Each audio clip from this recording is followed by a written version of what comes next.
have a wonderful crowd here. Obviously, it's a great topic. So, good afternoon, everyone. I'm Linda Dixon from the Lexington Veterans Association.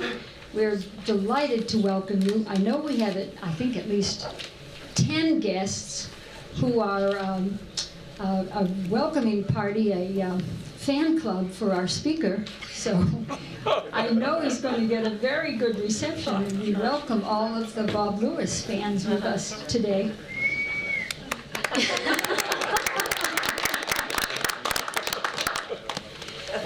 We have quite a few announcements to get on with before we start the program. But first, would you all please stand while Bill Stern leads us in the Pledge of Allegiance. I pledge allegiance to the flag of the United States of America and to the republic for which it stands, one nation, under God, indivisible, with liberty and justice for all. Thank you. Now, I actually have a very sad and sobering duty. I want Ed Laturco to come up. He needs to give us a progress report and an announcement to tell us about Bill Johansson, who is in Florida right now. He spends the winter in Florida. Bill's not doing so well, so Ed will tell us.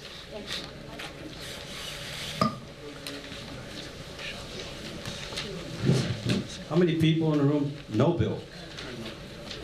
And for those that you don't, I did this. He's the winner of the Arrow.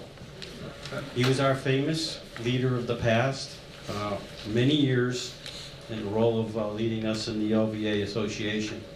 Bill typically, along with his wife Susan, go down and enjoy the Florida weather each year at this time, and they would be normally coming back around April time frame. When he got down there, he had a major illness that has progressed, and talking to his wife, she doesn't want me to go into detail, but he may very well not be coming back. So what I've done in behalf of Krista, their daughter, is I put cards over here because she said he just loves getting cards with lots of signatures.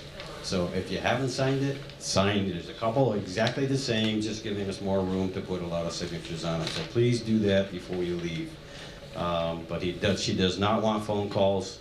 Emails are accepted except for basically some of the closest friends they have, because they just can't deal with it.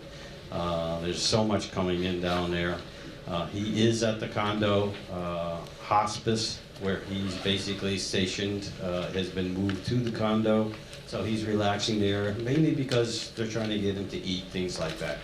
So that's pretty much the summary of what's happening with Bill. I can't get into again any details at this time. Things can change, who knows? So we may get the surprise notice that he might be coming back. It does not look too promising. So let's all remember Bill, and hopefully we'll have more information over the next weeks. Let me just go to my usual announcements. Thank you to Starbucks, Lexington Center, who always provides complimentary coffee. We appreciate it. Thank you to the volunteers who provide delicious pastries to go with the coffee. That's always welcome. And you notice there's a basket for cash donations. That's our operating budget.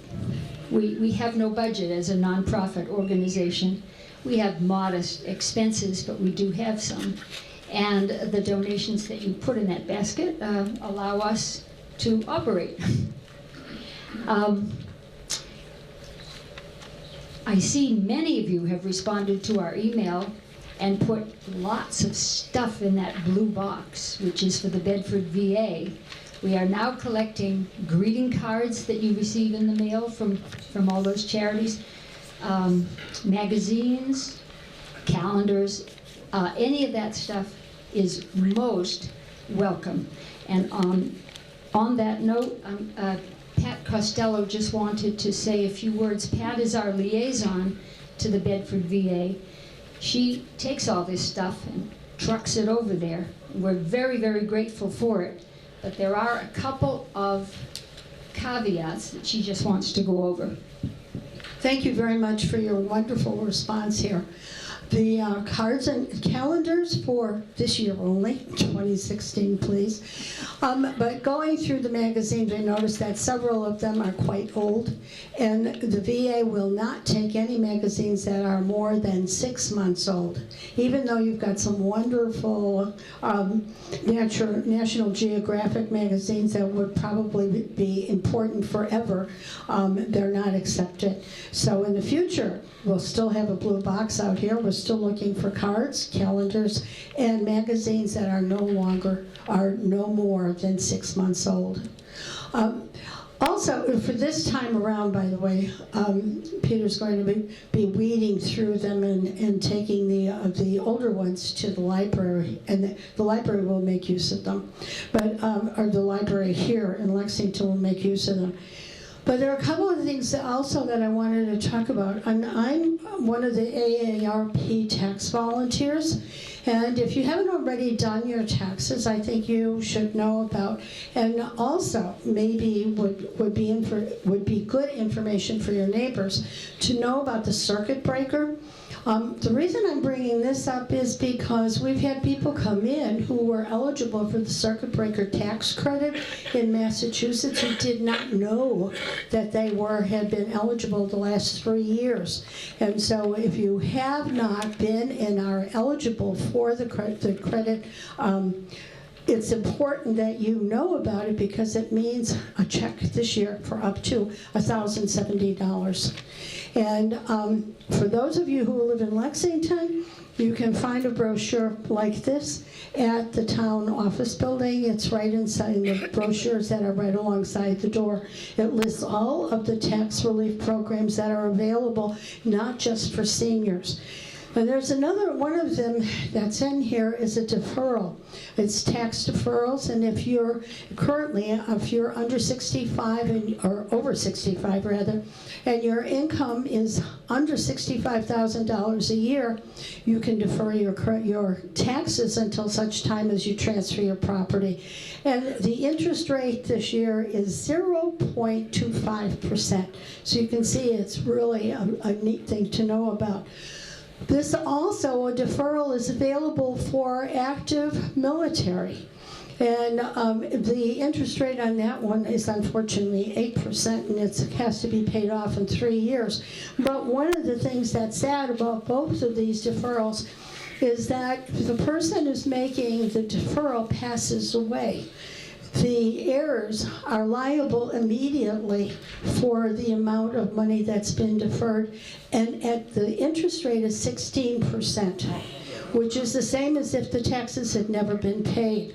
However, there is some legislation sitting in third reading at the State House that would allow at least 1 year for probate from the time the person died until the tax had to be paid, in which case it would be the interest rate would remain at the same interest as was negotiated at the time of the deferral. And the bill on that is Senate Bill 1467. And you can do a great deal by calling the State House and asking them to get it out of the third reading and pass it this year. Thank you very much. Thank you, Pat. And one more announcement quickly about a very interesting program coming up. Tom Summer wants to tell us about it. Yes, Diane Keebler, who most of you know, her father was a CB on Iwo Jima. She will be giving her talk again this Saturday at the Devens Museum at 1 o'clock, if you'd like to come out. And I know at 11 they're showing The Fighting Seabees with John Wayne. So it'll be fun if you want to see it. So please come. Okay, thanks, Tom. All right, I think we finished with our announcements. Now let's get on to the program. Let me introduce you to our speaker. Well, Bob Lewis has been a member of our group for some time, and he's not even a Lexington resident. His friend, John Rommelfanger, and a longtime co-worker at the MITA Corp, is a Lexington resident and has been inviting Bob to come to these meetings, which reminds me that there are probably a lot of people in this room who don't live in Lexington but travel here for these programs. So as a show of hands, how many people here live somewhere else besides Lexington? Look at that. Isn't that incredible? Thank you so much for going to the trouble of coming here for our programs. That's another reason we want you to fill out the survey. We want to know where our audience comes from. So anyway, Bob also is a recent member of the Lexington Veterans Executive Committee. He entered the Navy Officer Candidate School in Newport in 1965 after graduating from Colorado College with a degree in economics. He spent 7 years as a patrol plane commander, serving on the aircraft carriers Wasp, Intrepid, and Saratoga. He then joined the Naval Reserve at South Weymouth, where he flew P-2s and P-3s and later commanded his Naval Reserve unit. He retired from the Navy in 1994 on board the USS Constitution. Bob spent his civilian career with the MITRE Corporation. He worked in Germany on 2 occasions. The first for 8 years at headquarters, U.S. Army Europe, working on the development of joint communication systems to integrate all of the military services, and later for 5 years to lead the communications engineering effort for an alternate command base in Romania. He retired from MITRE in 2013. Bob is an avid military historian. Today, he will speak about the greatest air-sea pursuit in the history of naval warfare, the hunt for the German battleship Bismarck. Please welcome Bob Lewis.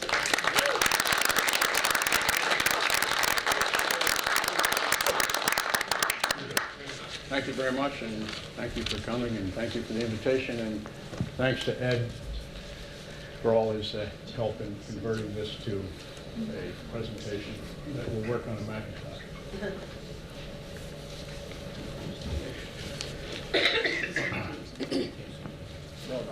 No. Where does this battle fit in history? The United States was still neutral, but you can see that Nazi Germany had already taken over Poland, Denmark, Norway, France, Holland, Belgium. The Battle of Britain had gotten over. That was the battle for the skies of the United Kingdom. The Blitz was still underway. The Blitz was a night bombing of English cities. Night bombing had continued for 57 straight nights over London at this time. This is when this story takes place. The Bismarck and the Prince Eugen sailed out of the Baltic, where they've been doing workup exercises on Bismarck's initial voyage, maiden voyage. The United States was not in the war yet. We were still neutral. After Pearl Harbor, we declared war on the Axis nations, including Japan and Germany. Several years later, North Normandy, here's victory in Europe, first atomic bomb, then Japan surrender. So that's where this story fits in here. May of 1941, the red is all the countries controlled by Nazi Germany.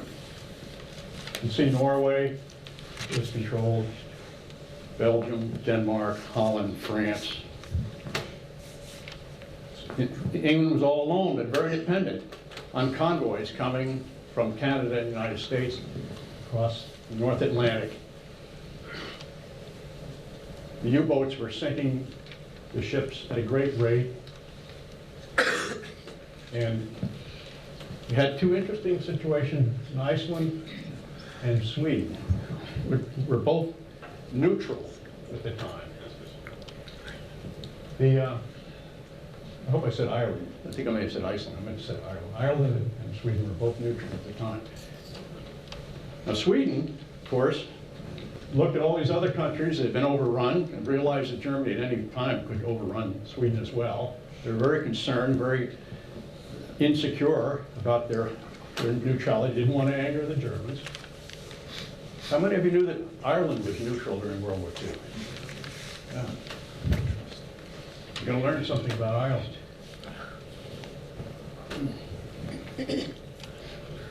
Now, we had the governments in exile. France, remember Charles de Gaulle had Free France headquarters in London. Had Poland, the Free Polish had a headquarters in London, and the Norwegian government exile was also in London. Now these exile governments also had attachés in the various embassies around the world. So there was a Norwegian government in exile, had a naval attaché in neutral Stockholm, Sweden. He was obviously pro-British because his country had been overrun by the Nazis. He wanted to restore freedom to Norway, so he was pro-British.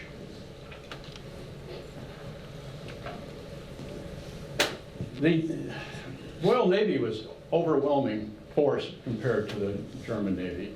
It had been planned that way after World War I, a variety of treaties designed to keep the Royal Navy superior. But many more battleships and many more aircraft carriers. The German Navy had 0 aircraft carriers. In 1939, the Brits had 6 and 5 were under construction. Well, this causes, this huge disparity in the strength of the Navy causes a difference in tactics. If the Germans are going to continue to attack convoys, they had to do like hit and run. They couldn't just go out, just kind of attack convoys and expect to be able to defeat the British Navy when it showed up. So they had to hit and run, and this required an ability to evade. So secrecy and evasion was key to their tactic. The strategy here, they couldn't just go out and attack the Royal Navy. What they had to do was do commerce raiding to sink the convoys or to capture the merchant vessels. The Royal Navy was trying to basically contain the German forces in their ports, not let them out of the German ports. So evasion is essential because if you're going to come through a blockade out of Brest, France, or Nevers, France, out into the Atlantic, you need to be able to break through the blockade in order to reach your area of operation where the convoys are. You need to be able to search out and single out the targets. You have to lie in wait. You have to leave the area after the attack safely. And then you have to, of course, get back through the blockade to get to your supply ports, get refueled and so forth. So hit and run, evasion are key to the success of the German strategy for commerce raiding. The British wanted to use what's called a distant blockade. They couldn't put their ships right outside the German ports because right outside the German ports, Luftwaffe had air superiority. Right outside the German ports, you'll expect to find a lot of German U-boats waiting for a British capital ship. So they had to use the idea of a distant blockade, some distance away, that the British had to keep their concentration of forces, so that when they found out where a battle was going to be, they could bring in their concentration of forces and meet it. So they wanted to ensure the core of heavy surface warships, battleships, and aircraft carriers were stationed at some place where they could disperse quickly into the Atlantic, and that place was a place called Scapa Flow.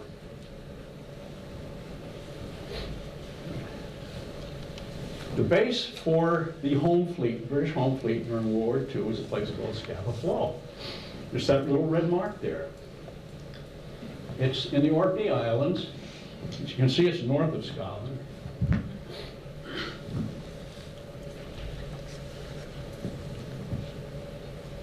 It had significant distance from Luftwaffe bases, so it was difficult for the Luftwaffe to get there to bomb it. They did on occasion, but it was difficult. It was a stretch for them. A map of the defenses of Scapa Flow. These are all little anti-aircraft gun systems. Actually, these are large anti-aircraft gun systems. The small ones are not even depicted on here. The main access route in here is the blue coming through here. They had various kinds of nets and barriers and so forth to keep out the enemy. October 39, a German U-boat did in fact sneak in here, through here, and actually sank a British battleship known as the Royal Oak. But this was the home base for the home fleet of the British Royal Navy. The Admiral, John Tovey, was the Admiral of the home fleet for the Royal Navy at Scapa Flow, Commander-in-Chief during this time period. He and his flagship, the King George V, were home based here at Scapa Flow. He was a seagoing admiral. He did what he thought was best. Here's a quote from one of his superiors when he was captain of the Rodney. Basically, he said, "Captain Tovey shares one characteristic with me. And myself, I call it tenacity of purpose. And Captain Tovey, I can only describe it as sheer bloody obstinacy." So, now you know a bit about Captain Tovey, and we'll get to see him a little bit more. Convoy routes. You can see, and if you've ever been up to Casco Bay, you've probably taken the tour Casco Bay, and you can still see where they actually built the convoys before they came across. The light blue rings are where it had air superiority, planes flying out of St. John to Halifax across the U.S., and then more planes flying out of Reykjavik in Iceland, and then of course around England and so forth. And this is the air superiority for the Luftwaffe, and in some cases it overlaps.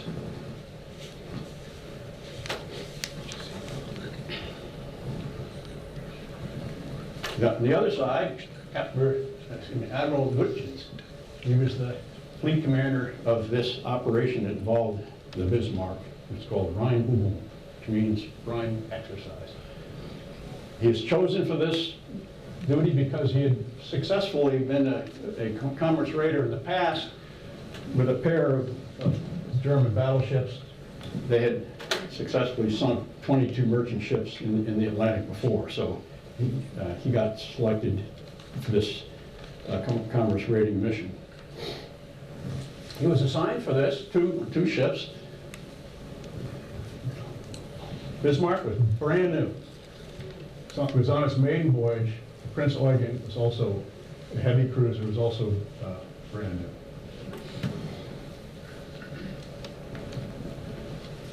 These are his orders, and the orders are very interesting because he was not to engage any warships of equal or greater strength. They wanted to protect these ships because they had limited numbers of German warships. They're supposed to go out undetected because invasion is so important.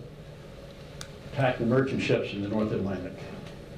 But again, evasion, secrecy, undetection is key. Bismarck. So give you some facts on the guns on the Bismarck. It had four twin 15-inch diameter turrets, 15-inch. Okay, that's about 18 inches, so that's probably about 15 inches. That's a big shell. The shell stood 1.6 meters high. That's how long it weighed. It weighed 1,763 pounds. And it was coming at you with a muzzle velocity 820 meters per second, which is 1,834 miles per hour. It would penetrate 37 millimeters of armor plate. And on the shell was an explosive shell, it was an armor-piercing shell, which meant that it didn't blow when it hit the first wall. It would puncture a couple of bits of armor and then blow up with an explosive weight of about 42 pounds of explosive. When I was on the Wasp in the officer's mess, there was a brass plaque that said, in this space, 113 men died during a Japanese dive bombing attack where a bomb had come through the flight deck, all the way through the hangar deck, and then blown up in the officer's mess, which at the time was a clinic, a battle clinic. But the idea of an armor-piercing shell that has delays in it was widely used by all forces. Each turret weighed 420 tons. Carried 6 airplanes, seaplanes, launched them with a catapult, then recovered them after they'd flown out their mission looking for their merchant ships, looking for enemy submarines. They'd land alongside or in the wake at the stern of the Bismarck, and Bismarck would retrieve them with a crane. Used by almost all navies, this technique. There's the hangar spaces for the Bismarck's airplane. Got 2 catapult, port side, starboard side. Some hangars, folding wings, of course. Another shot. A painting alongside a sister submarine which had adopted her. Camouflage scheme. Notice, I think this is, personally, I think this is very interesting. She had a fake bow wave painted on the bow. Forward part of the bow was blacked out, same with the stern, so it looked like a much smaller ship.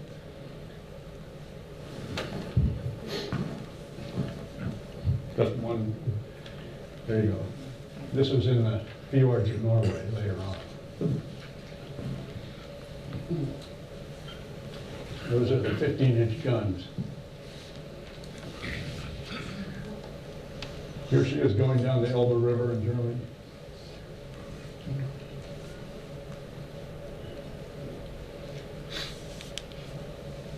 Three screws, 2 rudders. The rudders are going to play a very important part a little bit later. These large, very large rudders on the Bismarck. Notice the thickness of the door. The door, that's about 15 inches thick. You see the swastika up on the bow, painted on the bow. Prince Eugen cruiser had 8-inch guns. This particular picture has an anti-aircraft team here right in front of this gun. I think this must have been a temporary thing for basically when the ship was in port, so that because they couldn't use the big guns when they were in port or close to port, they'd have the anti-aircraft team mounted there. She had 8-inch guns, Prince Eugen. To me, the airplane's interesting, and the swastikas are interesting.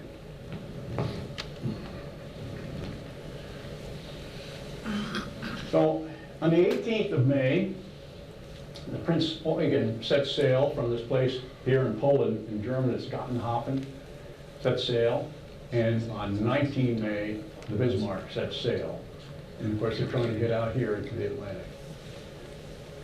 They met up here, just north of Rügen Island, and then made it through this part of the ocean that's called the Great Belt, and up here past the Kattegat. And as they came up past here, they were kind of hugging the coast because this was a German lake. Think of it as a German lake, because they had all kinds of minefields across here to keep out the British vessels, and so they could exercise in here, and Luftwaffe had air cover and so forth. They're sailing with 3 destroyers and a flotilla of minesweepers, and at this point, they passed a Swedish aircraft cruiser called the Gotland. Well, this made Admiral Lutyens very nervous, because he didn't think that he was going to be able to evade now that the Swedish had seen him. Swedish were neutral, remember? An interesting ship, again, because it was an aircraft carrier cruise, but it had float planes. One catapult, with kind of a unique structure. And here's an actual photograph of them launching one of the seaplanes from the Gotland. Now, the British naval attaché to Stockholm, a fellow by the name of Captain Henry Denham, he believed that his apartment was being watched from across the street. His phone was bugged. He believed maybe even his apartment was bugged. He had made some close relationships with some of the Swedish military intelligence people. They wondered about him a little bit, though, because he was an avid sailor, small boat sailor, and he'd sailed with a bunch of the German admirals, and he even exchanged Christmas cards with some of the German admirals, including the current chief of naval operations, a guy named Ryder.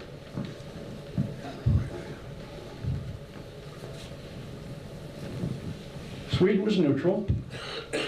This is kind of complex because Swedish intelligence got the message from the Gotland. They'd just seen the Bismarck and the Prince Eugen and its flotilla of escorts.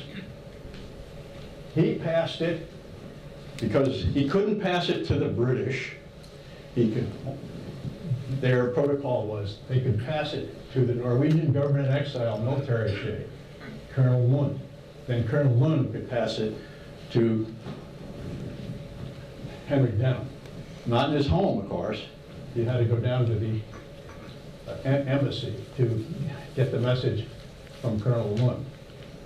Colonel Lund and Denham never knew where the intel came from. They didn't know that it came from the Gotland. That part had been scrubbed out. But it was considered to be about level B2 intelligence. And Captain Denham was able to meet Lund, not, like I said, not his home, but down at the embassy, and then get the message through something called a radio telegraph. The cables had already been cut between London and Stockholm, so they used a different technique. The Germans, in fact, were intercepting these messages, had already cracked the code. They sent the message to Berlin that the Bismarck had been sighted and been reported, and now the message was on its way to the Admiralty in London. But the coded message from the German folks in Sweden didn't get decoded until about 2 weeks later, long after this whole operation was over. So a bureaucratic snafu on the part of the Germans. Member of the Norwegian resistance movement, risking his life every day. Happened to be walking along here in Kristiansand. He was a ship's chandler by the name of Axelsen, because he had been a ship's chandler before the war. He was still a ship's chandler, which means many had access to the harbor master's office. So you could go down to the harbor master's office down in Kristiansand, find out the comings and goings of all the German ships, where the minefields were, everything he needed to know, and then he passed it to the British. He had a bus driver who was his courier, picked up messages, took them to a transmitting station, a guy here in a place called Hella, and then that gentleman would transmit them to the Admiralty in London. Here's the picture of the Bismarck passing the Norwegian coast. I think I told you this story. Here's the bus driver, Arnie, and he hid the messages inside his engine compartment. This transmitter was on his bus route in a little town called Hella. His name was Gunvald Tobstadt. So he transmitted this message to England that night, and so therefore we had two sources, independent, one from Denham from the Gotland, and the other one from Axelson. So two independent, reliable sources of intel. Now it's confirmed that Bismarck is broken free. Shortly after he transmitted this message, a German team of signal intelligence guys came to Hella. They had a truck with a device on it for direction finding where signals were coming from, and apparently very, very quick. But nothing in references says that he was caught doing this, but he knew it was tremendously risky. So a couple more guys risking their lives. Now, they knew Bismarck was breaking up, but they didn't know what the mission was. There had been a fair amount of Luftwaffe reconnaissance over Iceland, and Iceland would have been a nice prize in the middle of the Atlantic for airfields and also for refueling, which is what the Brits used it for. They had a refueling station there, and they, of course, had airfields there. So the Admiral Toby, the Home Fleet, didn't know what the mission was. He knew they had broken out, but he didn't know how to react.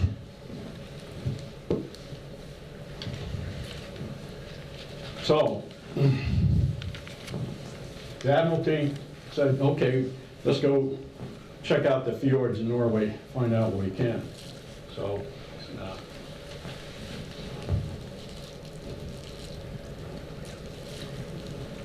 the German ships had pulled into the fjord. This is the west coast of Norway. There's Bergen up here. Very rugged coast islands and so forth. Very, very beautiful area. The Bismarck pulled in here. Prince Eugen pulled up here to Calvin's Bay, and the destroyers went in here to refuel. For some reason or other, completely unknown, Bismarck did not refuel here. The Prince Eugen did top off.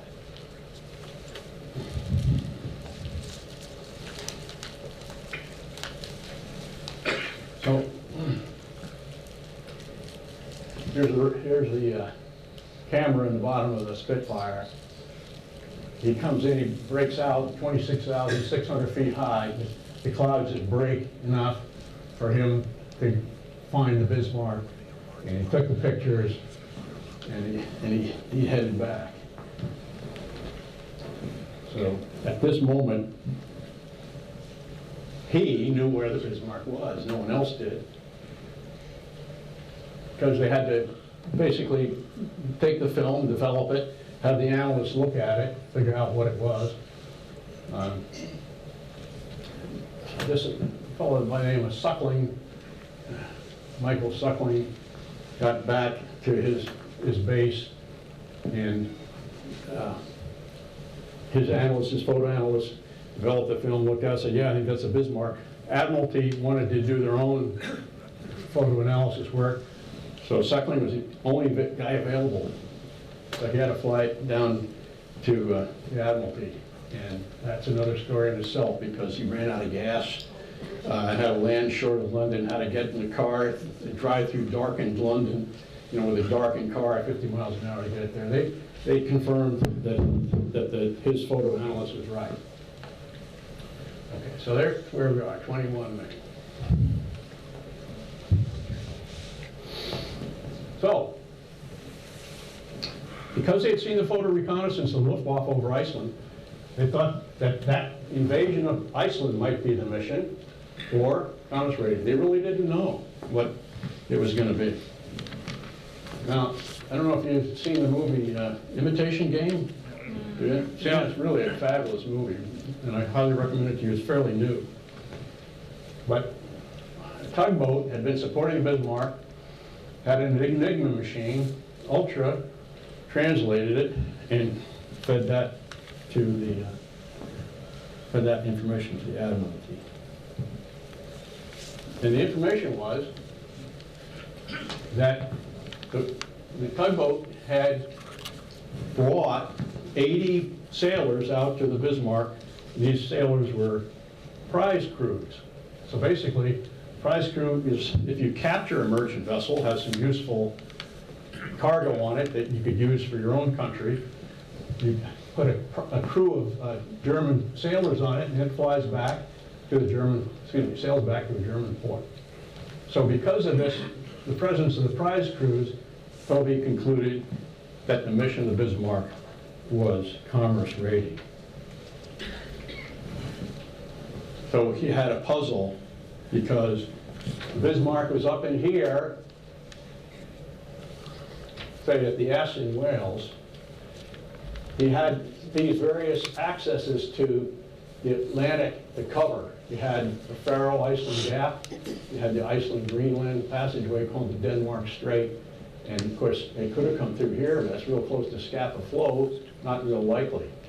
So he sent a team of heavy cruisers in Norfolk and Suffolk up here to patrol the Denmark Strait. It's not this wide as it looks in this picture because the pack ice comes out from Greenland about 100 miles, and then there was a minefield that went from this tip of Iceland up towards Greenland. So this passageway was only 60 miles wide, so not a bad place to keep watch in case the Bismarck came through here. He sent the Hood and the Prince of Wales. Hood, prior to the British Navy, Prince of Wales, fine ship, to loiter down here like in the AM in HMS Hood, south of Iceland. So wherever they came through, they could move the Hood in on it. And that night at midnight, the Tovey's flagship, King George V, and an aircraft carrier called Victorious, plus a whole slew of destroyers headed out, and they were basically going to be ready wherever the battle was going to take place. They were going to be ready to have the concentration of forces with the aircraft carrier full of torpedo planes and the new battleship King George V. Here's the Prince of Wales.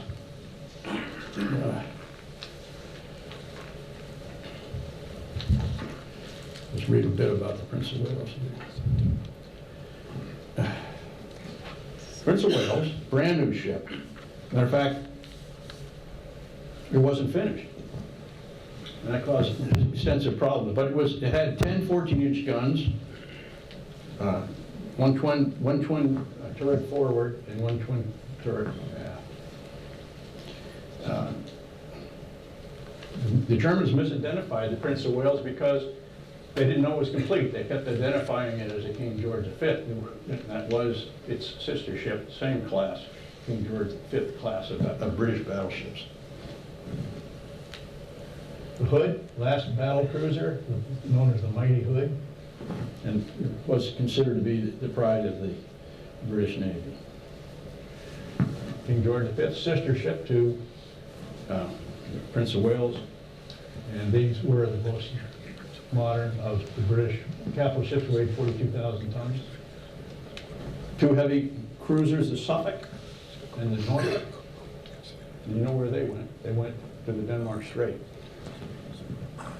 Message from Churchill to FDR, May 23, 1941. Bismarck is now loose in the North Atlantic. Help us find them. You find them, mark them down, and we'll send the King George, Prince of Wales Hood, repulse Victorious with auxiliary vessels on the track, and you let us know where they are, and we'll come and finish them off. In the meantime, an Admiral Raeder, who was the chief of naval operations for the German Navy at the time, was meeting with Hitler here in Obersalzberg, right near Berchtesgaden. Basically, he kind of briefed Hitler on all kinds of things, but then he mentioned kind of in passing that Bismarck and Prince Eugen were at that moment breaking out in the Atlantic to attack convoys. he neglected to tell Hitler this kind of thing, that the warships had been in fact sighted, or that the British had detected the fleet in Norwegian waters and so forth. Hitler reminded Raeder that he was very, very concerned about this. He didn't like these sorties into the Atlantic.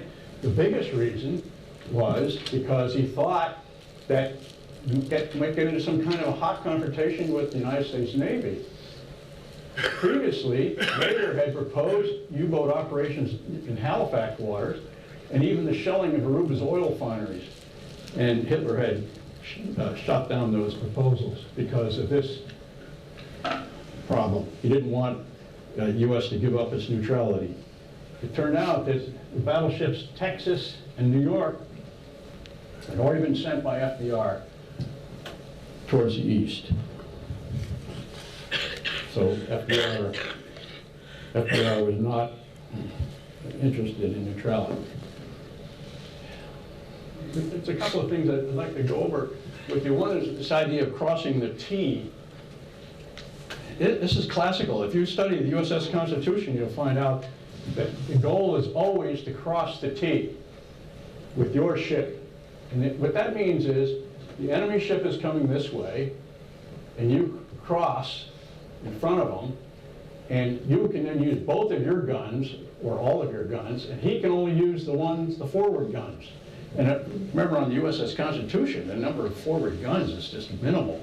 Got a whole bunch of guns along the broadside, but minimal forward. So this is the situation you want, crossing the T. This is the situation you don't want, where the enemy can shoot at you with all his guns, and you can only shoot at him with your forward guns. Bad situation. So you want to avoid that, where the enemy crosses the T. You want to be the one who's crossing the T. That happens a couple times in this story. So here's the Norfolk and the Suffolk. They're in the Denmark Strait, coming through here. They intercept the Bismarck and the Prince Eugen. Hopefully you can see the little minefields here. They have to come around those. The Bismarck takes a shot at the Norfolk, and in doing so, his own guns, the blast from his own guns destroyed his own radar. So now Bismarck's without radar.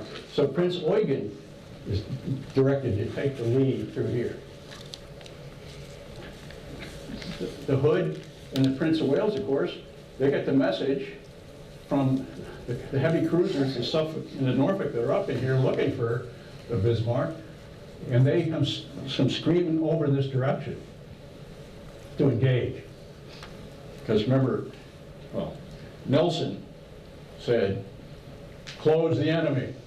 So that's a kind of a mantra in the Royal Navy. Be aggressive, close the enemy. So that's what they did, full steam ahead. The tremendous gun battle arose, and the Hood on the 5th salvo from the Bismarck was hit in a magazine and blew up. But you can, here's the path of the Hood and the Prince of Wales, and at one point here, they in fact could fire only their forward guns. They had, the Bismarck had crossed the T on. And so at this point, the Hood, the Admiral ordered to change the course to port, hoping to get more of his guns into play. And then at the last minute, he changed his course again. And so now he's broadside to broadside. That's not what he was looking for. That's kind of a fair fight. He didn't want a fair fight. What was the range of these guns on these ships? The range of the guns that they wanted to shoot at depended on the deck armor of your ship.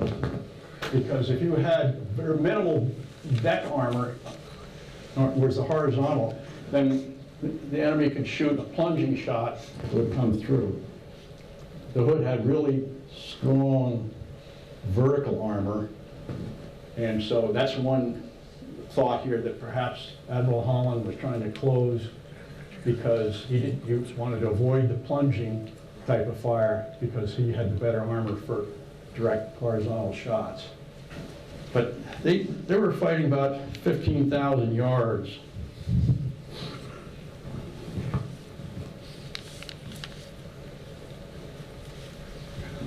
One of the things that was interesting was that because Prince Eugen was ahead, because Bismarck was depending on the Prince Eugen's radar, because the Bismarck's radar had broken, the Hood thought the Prince Eugen was the Bismarck, the lead ship. It was a mistake. The Prince of Wales recognized which ship was the Bismarck. The Hood directed himself and the Prince of Wales to fire at the lead ship, and that was a mistake. The lead ship had much smaller guns. Eventually, the Admiral and the Hood recognized that they were shooting at the weaker ship and directed his gun crews to fire on the Bismarck. The order was never executed. Hit, actually below the waterline, the shell appears to have come through, and here's the 15-inch shell magazine. Had an explosive head on it, remember, 42 pounds explosive. Apparently blew up that magazine, and the Hood exploded violently. The loss of all but 3 men. The Prince of Wales was brand new, had trouble with his guns failed. Captain Leach of the Prince of Wales knew that his guns weren't ready, and so he had kept the shipyard technicians on board when they sailed. They asked them personally, hey, will you guys stay on? And they said, yeah, we'll stay on. And they worked on the guns, but the guns failed and failed and failed. And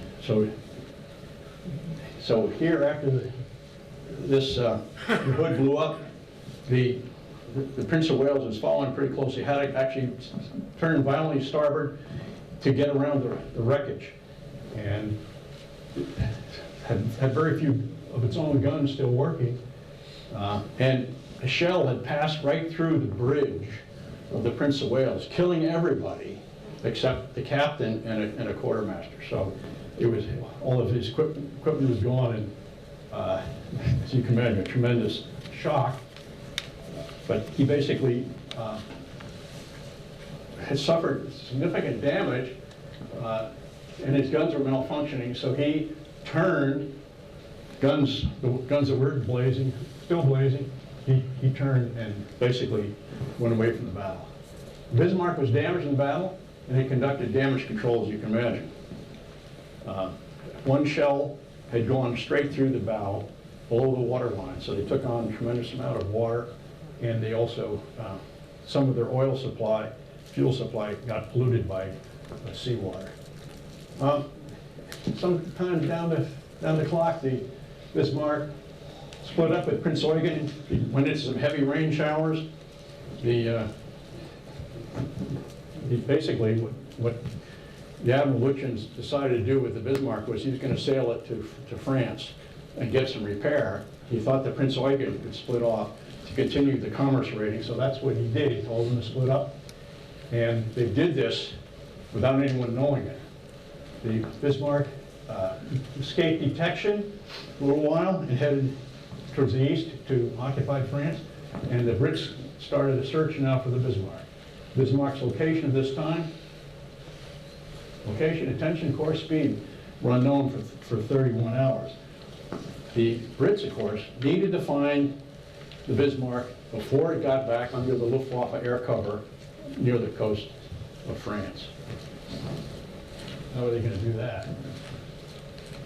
Okay, radar detection. Some of you may have radar detectors in your car. So a police officer aims his radar gun down the street, and your detector gives you a beep, beep, beep in the car before the police officer's radar, in fact, displays on his device in his patrol car. The way this works is, here's the radar, here's the target, basically. What does it mean when you're within radar range?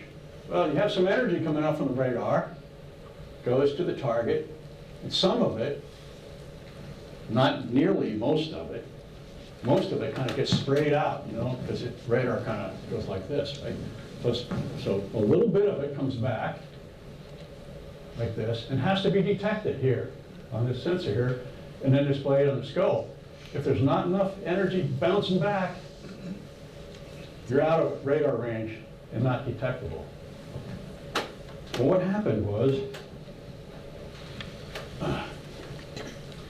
when you're beyond the radar range, there's not enough energy coming back. Sure enough, the energy gets there, and it's reflected, but it's not enough to come all the way back. Once again, it gets spread out, same amount of energy, but for unit of area, it's not enough for the radar set to sense it, so radar doesn't put anything on its scope. Now, what happened was, Bismarck was continuing to get on its radar energy detector indications that he was still being tracked by radar, when in fact he wasn't. He was out of the radar range. When you're out of the radar range, then you can send long messages back to Berlin, because the fact that someone might be able to use the direction finding kit to find out where you are doesn't make any difference. They're already shadowing you. They already know where you are. So sometimes you might do something that's not in your best interest by sending long radio messages. And that's what happened. So radio direction finding. You have a transmitter here out in the ocean somewhere, and on land, North Ireland and South Ireland perhaps, you have direction finding systems. And this guy here in Northern Ireland, he says, okay, I've got a signal coming in on this frequency, and he's at this bearing. And he marks that out on his chart. And this guy says, after he's been called by this guy to say, hey, look at this frequency right now. I got a guy who's transmitting, and he's on the same frequency as Bismarck transmitted on yesterday. I think that he may be right here. So the key here is to avoid long radio transmissions, because these guys can then correspond with each other by telephone, saying, hey, look at this frequency. And they can then, at the same time, take a bearing and figure out where you are.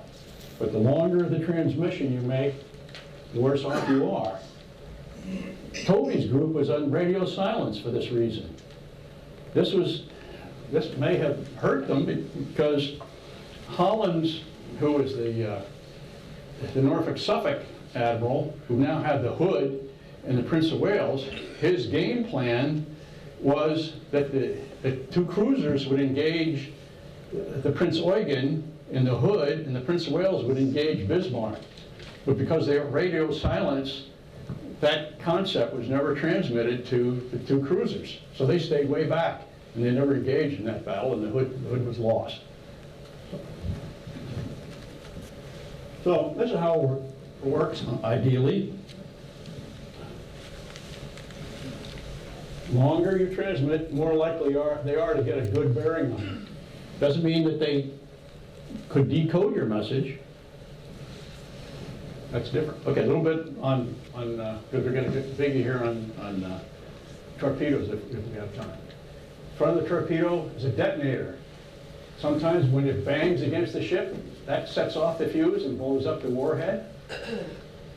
But they all have a hydrostat, something that keeps them from coming to the surface and then diving to the bottom, keeps them kind of at the same level. They have a gyroscope here keeps the direction. Have some kind of an engine. In this case, all of the torpedoes had diesel engines. And of course, propellers back here, rudders back here.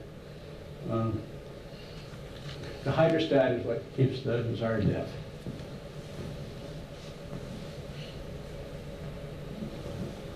Gyroscope. This is what makes dropping torpedoes really tricky, because It means when you drop in a torpedo from an airplane, you have to let the gyroscope spin on that axis long enough so it's basically aligned, so when you drop the torpedo in the water, it goes straight in that direction. So you can't be jinking around, changing course, trying to dodge the anti-aircraft fire that's coming at you. You have to straight and level. You have to be low. You drop your car from 500 feet into the water, it's going to smash. It's never going to run again. So you have to drop a torpedo, not too high, 90 feet. So you have to fly very low, which is very tricky over the ocean because your depth perception over the water is really bad.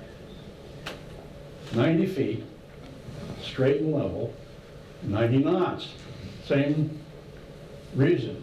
Go too fast, the torpedo will just break up when it hits the water. So, this also means you've got to get this thing spinning before you drop it. 30 seconds is what I remember. You had to keep going straight and level. You had to spin it up using power from the plane or power a battery on board the torpedo. But you had to get this thing spinning at some horrendous speed before you drop the torpedo. Okay. This is the same concept where you're riding no hands on your bicycle that keeps going. You don't have to steer it. It uses the gyroscopic effect of the wheels to keep the bicycle going. Okay. The first airstrike was Swordfish launched from HMS Victorious. So she was brand new, only been commissioned 10 days before. She had very few airplanes available because her deck, her hangar deck had 46 giant crates of airplanes in it. So they only had a very limited number of planes available for the launch. And how are we doing time-wise? We're okay? Okay. Let me see if I can read this thing.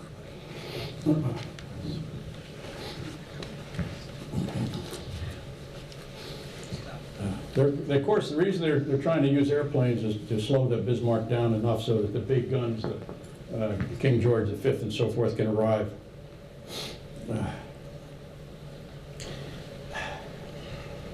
The sky and sea conditions were such as close to making air operations impossible as they might be without actually shutting the air attack down.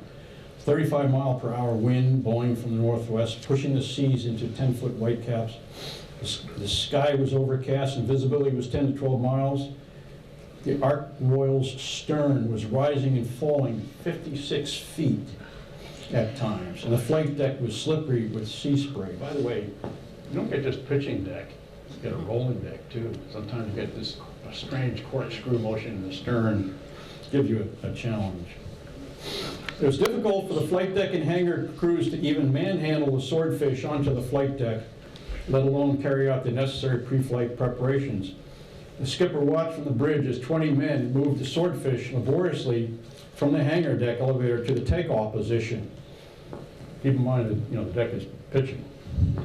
One moment, they were pushing the airplane up a steep incline. The next, they were braking into a canter, holding onto the torpedo bomber for dear life, trying to keep their feet and prevent the aircraft from going over the stern or crashing into another parked aircraft. Each time the elevator disgorged another Swordfish, the deadly tango of men in planes on a wet pitching flight deck began again until they were ready. The Swordfish. Affectionately referred to as a string bag. It was a biplane, 46-foot wingspan, basically an open cockpit.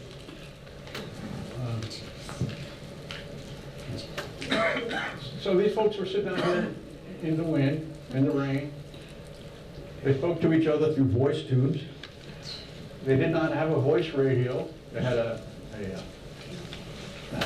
Morse code device that they can receive and send messages. Of course, that's really tough when you're busy because you got to encode the messages. Okay, so now slow speed served them well for carrier takeoffs and landing, and of course you want to drop a torpedo going slow speed, so that's it helps you there too. Fixed landing gear. Now, the carrier-based swordfish torpedoes, I don't know if you knew this, but they attacked the Italian fleet at anchor in Toronto, Italy, and it basically, on November 11th, the year before, 5 Italian battleships and cruiser at anchor were either sunk or seriously damaged. So this combination was good as long as the ship was at anchor. Notice the Japanese reps visited Toronto afterwards to study the attack. The U.S. Navy concluded that a shallow harbor like Pearl Harbor, this attack wouldn't work.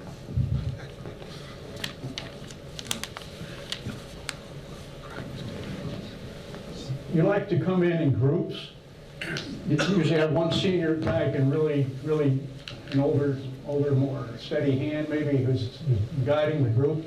You come in and dive and you turn towards the target. Of course, you're trying to, he's moving, you kind of aim your torpedo up here. The torpedo's got a 70-second run time. You've got to drop it aimed ahead of where the ship is. Of course, the ship can change. This was ideal, of course. That kind of weather doesn't frequently happen. 90 knots, 900 yards is what they taught you in torpedo dropping school if you were flying swordfish. Now, of course, you'd really like to have people coming in from all sides so that the folks on the target get overwhelmed. They have to split their anti-aircraft fire up among multiple targets, so there's less focus on you, and you're coming in from multiple sides. Here you go.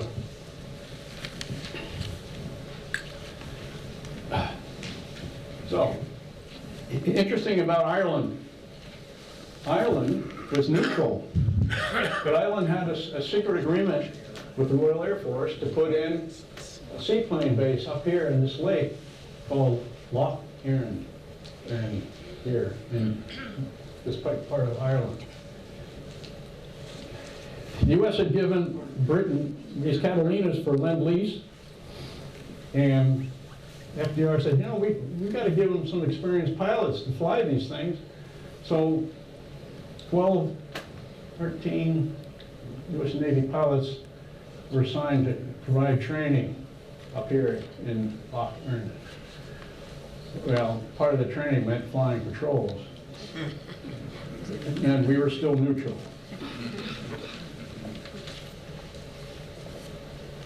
Oops, what happened? Okay, went out of place here. So we have here the story called the Fog of War.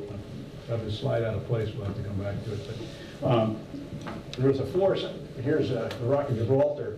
A force called Force H had been just sent from Gibraltar up to help catch the Bismarck. It was composed of a heavy cruiser, both sides, and then a aircraft carrier, the Ark Royal, and then a ship called the Sheffield here in the background. Okay, we're back to the Loch Erin. Here's all the Catalinas and the Sunderlands moored out in Loch Erin. I thought this was fascinating because they're a neutral country. We've got a Royal Air Force base operating out of the lake. How secret is that? So they had a corridor they'd set up for them called the Donegal Corridor, so that they could fly and not interfere with the sacred Irish airspace. Just fascinating to me that they were neutral. So Ensign Tuck Smith,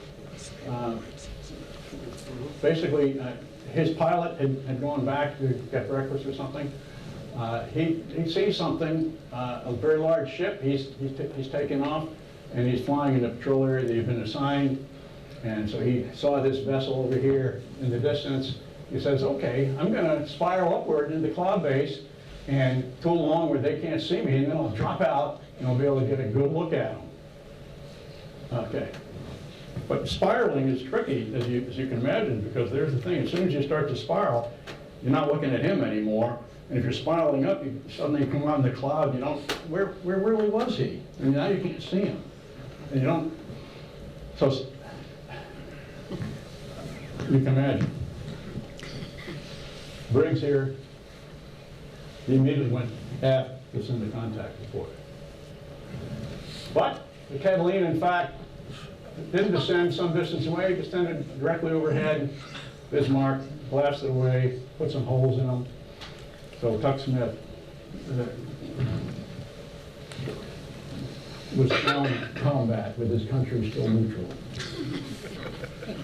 There he is getting blasted away by the Bismarck. Painting, and here's the Catalina up here.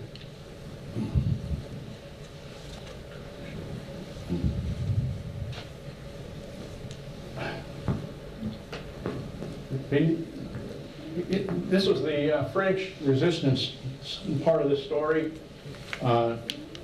This lieutenant had been on a French submarine, the Ouessant, and he was in dock in France when the Nazis overran the dockyard. They were able to scuttle the submarine, but he worked in the combined German-French dockyard thereafter, but he spied on the Germans as he was working. And he heard the Germans talking about, we got to get ready, we got to get the tugboats out, we got to clear the nets, the Bismarck is coming. So he understood the importance of this message, and so he risked his life, as he did apparently frequently. He had somebody trusted, a former crew member from the submarine, lived down here in Samoa. He was, Philippon was a dock worker up here in Brest, where the Bismarck was coming in. Samoa was down here. The fellow by the name of Mimi usually took the messages from Brest to Samoa by train, but he didn't have time. So instead, Philippon went to the train station and gave the encoded message with the Paris address. Someone said, hey, this is an emergency. Can you please take, I've got a very sick child. I need to get word to my uncle, whatever.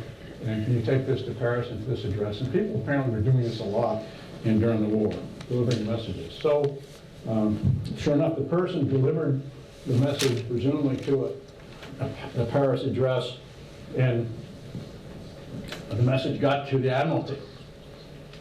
And so you can see the effect this had. They didn't say the source of the message, but and we don't, of course, know if this was the only information that the Admiralty got. Maybe they had several spies that reported the same movement of tugboats and so forth. But anyway, they sent this out to all ships at sea. Now they knew the intention of the Bismarck as well. They could close in on her. We saw Force H a minute ago. Force H had swordfish shadowing the Bismarck. It's up at some safe distance away. The weather was getting bad, worse, and night was about to fall. But Admiral Somerville didn't want to lose track of the Bismarck, so he ordered the Sheffield to steam ahead of Force H. And he sent a message to the Ark Royal, his Air Force carrier, saying, hey, I'm sending the Sheffield on ahead. The message, of course, was encrypted. It didn't get encrypted, decrypted. So 15 swordfish took off from the Ark Royal, and they had been told there was no ships between us and the Bismarck. Let's go that direction. You see it, you can sink it. Well, they didn't know the Sheffield was there. So could have been a horror story.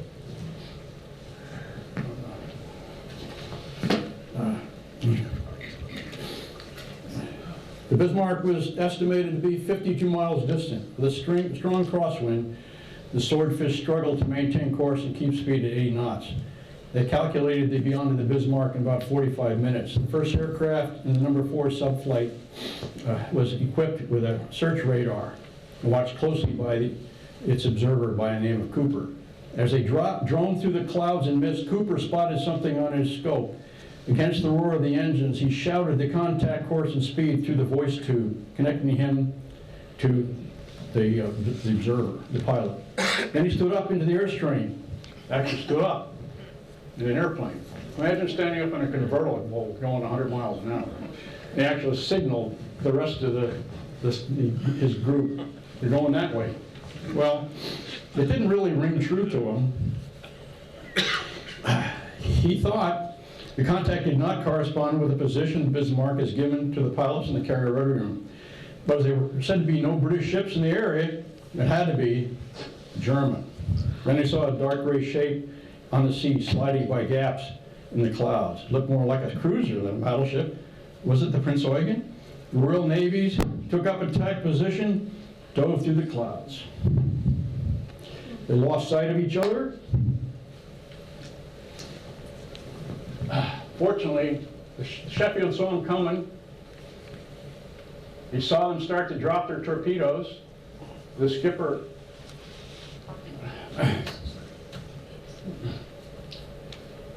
said, "Hold your fire." So they didn't shoot them down. But an interesting thing that happened, all the torpedoes, when they hit the water, they blew up. The detonators were defective. So they learned something very useful. Yeah, no worries. They all made it back. They all made it back to the Ark Royal, very chagrined, of course, because the Sheffield didn't look anything like the Bismarck. Had more funnels, so forth and so on.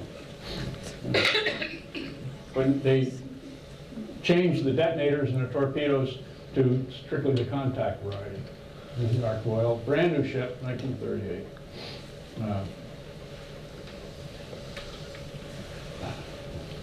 Okay. So of course they rearmed, got ready to go again. Here they are loading a torpedo on a Swordfish. It's a pretty big airplane for a single engine airplane.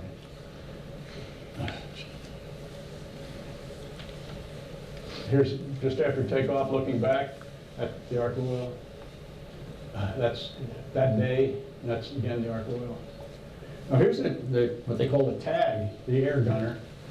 And you can see the crew, they're out in the open.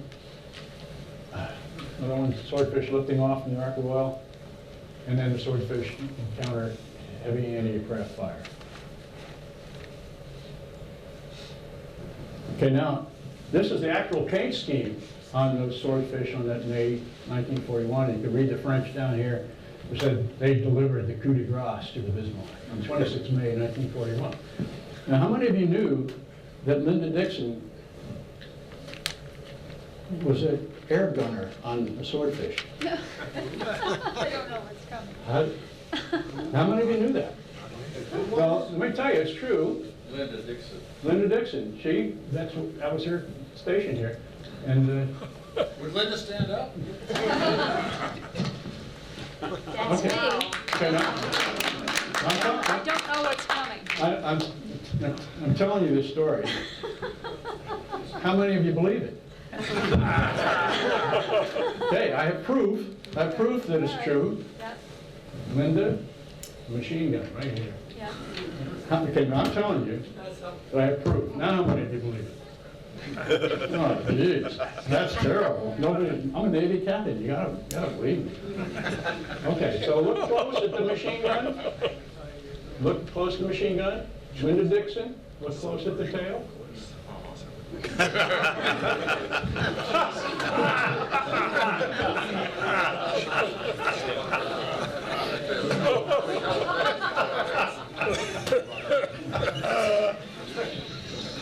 The tail's been shot off. Okay. All right. Okay. They, in fact, hit the Bismarck, and it was a lucky hit. It's like an Achilles tendon. One small spot on this amazing ship was vulnerable to a little tiny torpedo like that, a very small warhead compared to other, but weather was really, really bad. They got back to the ship. It took over an hour for them to all get back on board because the weather was so bad and the deck was pitching so badly. And 3 of them actually crashed. So here's the question for old carrier aviators. What's a good carrier landing? How do you know it's a good carrier landing? That's when you can walk away from it. You can walk away from it. What's a great carrier landing? Reuse the aircraft. You can reuse the airplane. That's right. And apparently 3 on this event, you couldn't reuse them. They shoved them over the side. But as far as I know, there were no injuries. Okay. So here's where the Bismarck attacked by swordfish. You can see all the U-boats here. So they had the U-boats lined up. They called them in. The British had submarines all along here, but had the Ark Royal and the Renown. Here's the Bismarck. So the flight from the Ark Royal was down here to the Bismarck. King George and the Rodney, a battleship with 16-inch guns, was on the scene now. And as Norfolk, you've heard about before.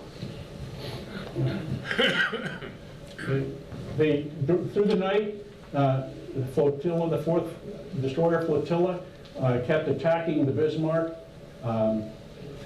They basically blew all the antennas off the flagship, the Cossack, so we could not radio positions to the other royal ships, which meant that the King George V was headed in the wrong direction. The Purin was a Polish ship, destroyer, Polish crew, the ship given to the Polish Navy in exile by the British.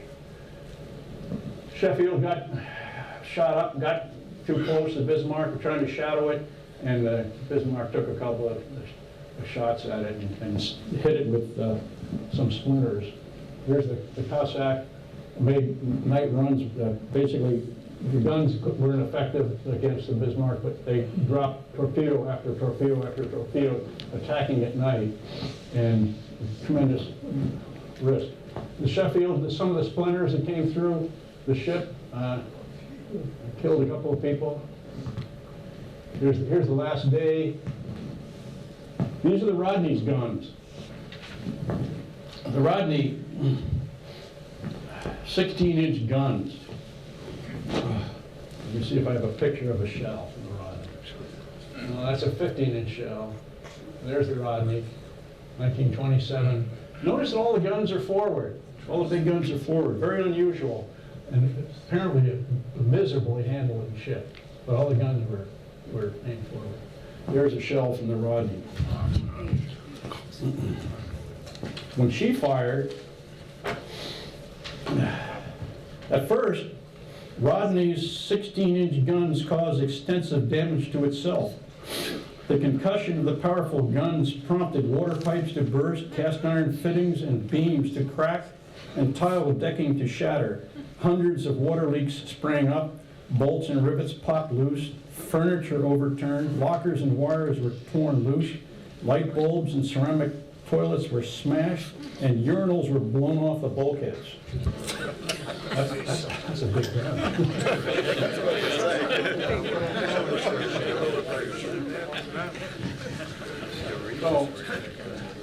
So now, because the steering gear had been hit on the Bismarck, she couldn't really make it. She wanted, of course, to go east, but she was really basically non-renewable.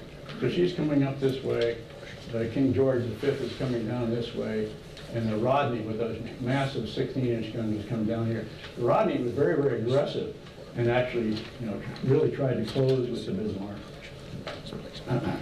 In the battle, this is the final battle, and Bismarck actually sank about here, but scuttled by the crew. And partway through the battle, they wanted to send a war diary back to Germany, but the catapult had failed, so they dumped, because it was full of avgas, they had to dump the Arado off the, over the side so the avgas wouldn't catch fire during the battle. So the Bismarck has been found, that you can still see the swastika.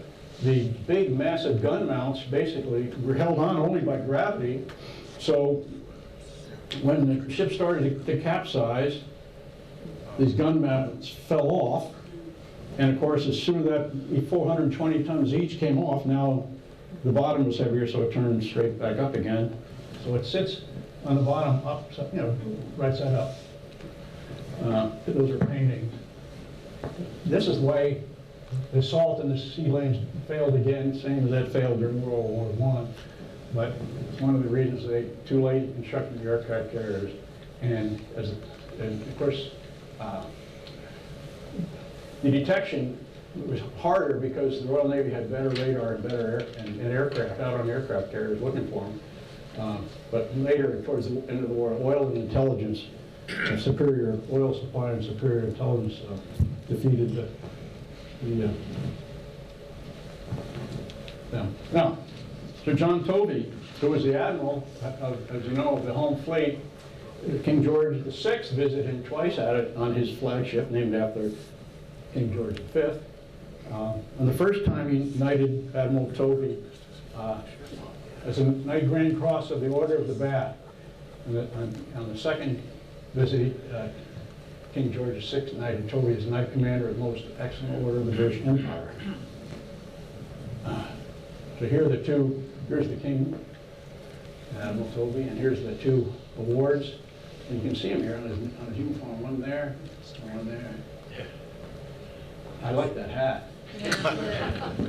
Wish they made us maybe a prime hat like that. Okay, now, he had a friend of his, the Toveys, who congratulated him. Congratulated Admiral Tovey after the second knighthood. But he wondered in his message, he wondered if for a man of his age, wasn't once a knight enough?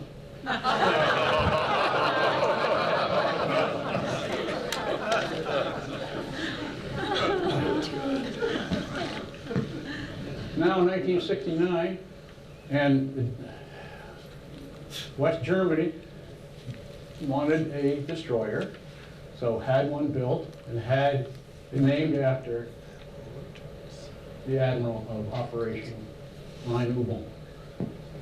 So the name of the ship was Luton. Want to make a guess as to the builder? I think I heard it. Bath Iron Works. I like that. Now, here, 20 years after that, here you have the Lutjens with the U.S. Battleship Iowa steaming alongside, maybe even getting refueled. I can't see quite well. Here, Lutjens from the USS Forrestal. That's the flight deck of the Forrestal with the Lutjens. Now, U.S. destroyer Winston Churchill. The Lutjens pull alongside. You notice the U.S. flag. After 9/11. You see the message? It says, "We stand by you." So, thank you very much.